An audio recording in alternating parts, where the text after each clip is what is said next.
am so getting sick and tired of these two words that I'm going to make a proposal. I propose that we desensitize ourselves from these two words.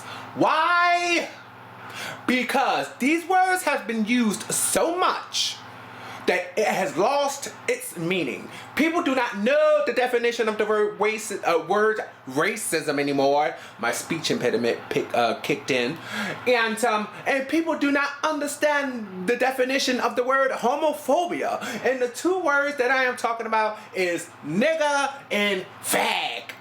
Those are the two words that has seemingly gotten people so up in arms over something that's irrelevant in comparison to what's going on in our government. I'm really getting sick and tired, and I'm freaking pissed at ourselves for worrying about two words that have really nothing to do with the grand scheme of our government. We have wars going on. Our economy is in the tank. People are being tortured and killed and executed on a daily basis by the very people that were hired by us to protect us, to protect and serve. That's what they're supposed to do. That's what they are supposed to do. But instead of protecting and serving, they're maiming and killing. Yeah, somebody missed the PTA meeting we were supposed to have the other day on fair and equal treatment. And, you know, to say nigga and fag today, it's really, to me, it's a word. It's a word. People are going to say it regardless. We can't stop people from saying it. The war on racism and the war on homophobia is a farce.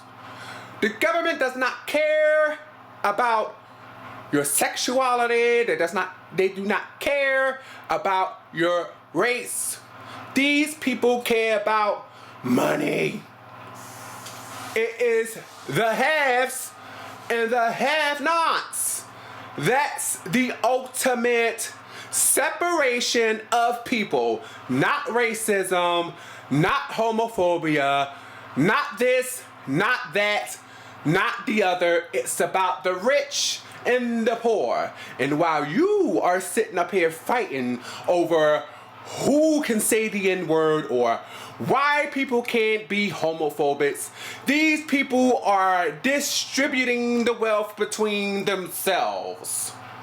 They are not distributing the wealth to you because you are on welfare.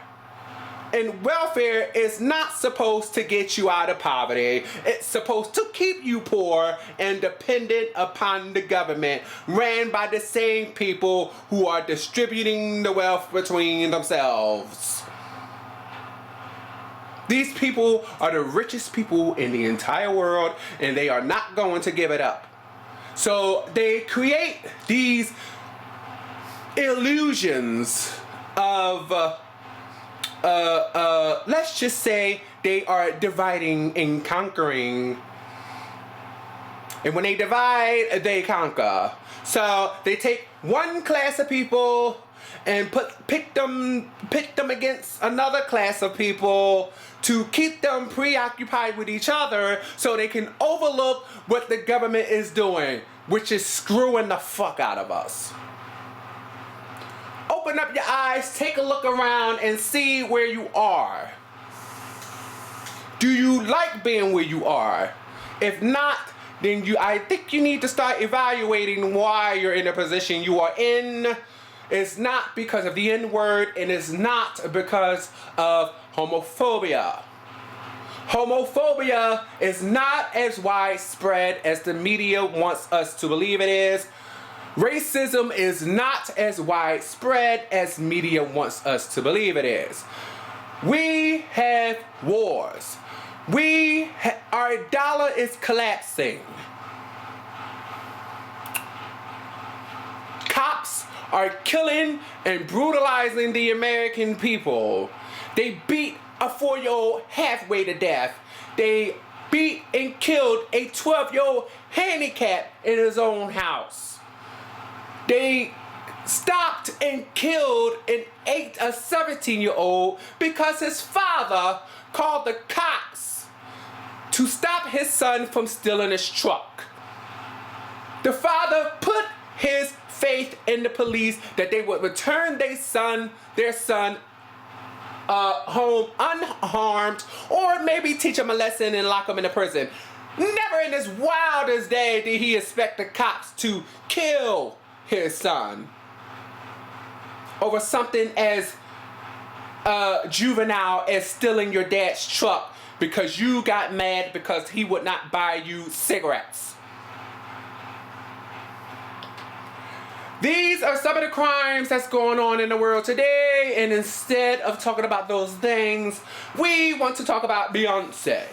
We want to talk about love and hip hop. We want to talk about basketball wives.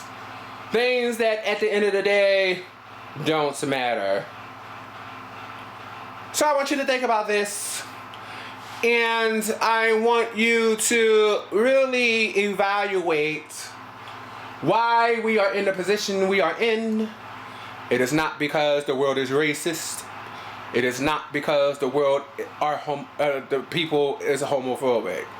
It is not that. It is because the rich want to take everything while the poor is dependent upon them. And once the poor, which the gap is growing every day because they're trying to destroy the middle class, so there would be no middle class, and it would just be poor and rich. And if you're poor, you are the have-nots. And if you're rich, you are the haves. And those who have not usually lose in the long run. But I'm holding faith that things can turn around and change for the better. But until the people stop fighting with themselves and start fighting towards the government, then we will never, ever see the light of day. Think about this, people. Let it sink in your head.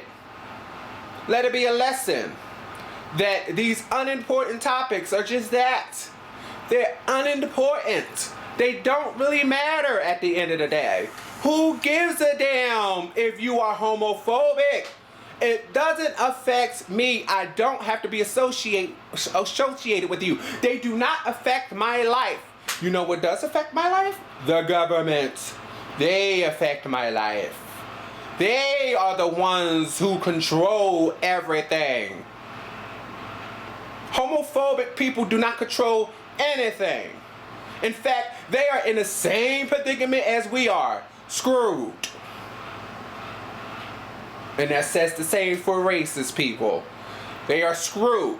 We are screwed. You're screwed. Your family is screwed. Your loved ones are screwed.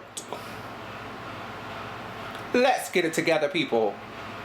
Stop it in 2014. Desensitize yourselves from the N-word and from the F-word. Because you know the funny thing about that is that while we are sensitizing over nigga and fag, we are desensitized over the wars. We are desensitized over the killings of children, women, and men overseas and in our own country by the very people that are supposed to protect us, the cops. We are desensitized over abortion, which the Roe versus Wade anniversary has just passed. No one is mourning the 55 million babies that were killed. No one.